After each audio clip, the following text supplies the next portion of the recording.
Alrighty hosses, welcome back, and in this video I want to talk to you about routing tables. Now I want to explain this because if you think about it, whenever you connect to some website on the internet, you just aren't directly connected to that website. In order for your data to get there, it has to pass through a bunch of routers. So how do these routers know which path to take? I mean, if you ever looked at the router in your house, it has a bunch of Ethernet cables plugged into it, and it has a bunch of different options. So how does it choose what road to send your data down, let's say whenever you're connecting to YouTube? Well, it uses something called a routing table, and if you're on Linux and you type the word route, then these are all the routes that you can take. And this is just the one for my own computer, but the concept is the same whether it's on your router. I mean, they all work the same. So I'll just explain real quick what these columns mean before I go over any examples and details. This destination, just remember that it's going to look at the final destination, the end path or the end IP address of whatever server you're trying to connect to. This gateway is just the IP address of your gateway or your router. And if you don't understand why people refer to routers as gateway sometimes, is because your router is a gateway to another network. That's all routers are. They just connect one network to another. Now, all of these computers aren't directly connected to one another. They have to pass through this door to another network. So, for example, all of the devices in my house, my tablet, my phone, my computer right now, they all have to pass through the router in order to get to the internet. So it's just a door to another network, in my case, the internet. Now, this mask is, of course, a subnet mask. We know all about that. There's a bunch of different flags. Whenever you see a U, probably the two most common flags are U and G. U means that this route is up. So you can use this route. It's up and running. That's fine. G means gateway. So this route right here, it uses a gateway, and that means that whenever we send data down this route, it's going out the door to another network. Now, the other really important one is this iFace, which is interface. And this is just if you have a bunch of different NICs on your computer. I have this one, which is my Ethernet one, and this one is my wireless one. So I'm sure you guys know all about that already. So now that we kind of got the terminology taken care of, let's look at an example of when we would actually use this. So right now, let's say that I want to connect to thenewboston.com and the IP address is like 54.123.2.2, whatever. So I'm going to form a packet and I'm going to put this as the destination. That's where I'm going to try to send it. So now it's going to say, okay, let me check it out my routing table and let me decide what path I'm supposed to go down. So the first rule that it always reads is this default one. And this just means I'm going to look for every other rule to see if this destination matches, and if it doesn't, then I'm just going to use the default rule. So every routing table, it always has at least a default rule.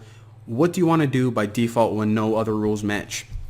So then it's going to keep going, and it's going to say, okay, so is this IP address in this network? Well, no, this is just my home network, so anything starting with this is going to fall under that category, which clearly isn't this. Well, what about this one? Well, no, it's kind of the same set of rules. All right, so I guess I'm just going to follow this default route right here. So whenever I'm trying to connect to this IP address, which is my website, then I have to pass through this gateway, this door, and again, this is my router. So once it gets to my router, it's going to follow its own set of rules, and it's eventually going to go out to the internet, and every single router is going to do this, and then it's going to come back, and get to me. But what if I just want to, print something on a printer that's right next to me? Well, the IP address of the printer is going to be something like 192.168.0.15, whatever. Well, then it's going to say, okay, you want to connect to your printer? Let me look at my routing table to figure out how to get there. All right, so this is the default rule. So if I don't hit any, then I'm just going to use this one. All right, so what about this rule? Oh, yep, actually these two rules, these ones actually match. So let me see where I'm supposed to get it.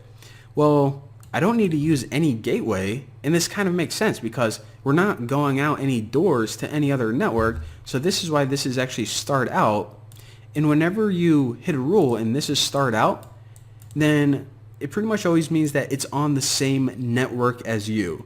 So whenever there's no gateway, it must mean that this device is on the same network as my own computer. So we can verify that because, yep, according to the subnet mask, any device that falls in this network, I mean, it's on the same one. And what interfaces am I supposed to send it out? Well, just ETH0 and WLAN 0, which are my two NICs. And another way that we can see that, okay, this doesn't need to pass through a gateway, it's pretty much on the same network, is that there's no G flag for this. So the route is up, I can connect, no problem, but I don't need to use a gateway to get there. Now the last thing I want to explain before I let you guys go is what happens whenever your final IP address, such as like 192.168.0.15 or whatever, what if it matches more than one rule? What one does it follow? Because if you think about it, I mean, all of these rules, so if I'm trying to connect to this device, then it matches this rule, but it matches these ones too. So, I mean, how does it know what path to take? Well, whenever it matches multiple rules, then it chooses the one with the longest subnet mask. In other words, this subnet mask, in CIDR notation, this would be /0. Now, this subnet mask right here, remember CIDR notation, this would be /24. So it looks at the one with a longer subnet mask, and since these both have /24, then it's going to use these set of rules right there. So I know it's kind of overwhelming at first, but that is how each router in each device can look at a packet, look at where it's going, and decide which path to send that data down. And that's how all of these routers can communicate efficiently, quickly, and there you go. So in the upcoming tutorials, we're eventually going to get into how to set these paths manually, and I'm going to be showing you guys something really cool, and that is how to turn your own personal computer into a router. And we're going to look at why this is actually what hackers do sometimes. And well, I'm kind of getting ahead of myself, but it's going to be awesome, so I'll see you guys then.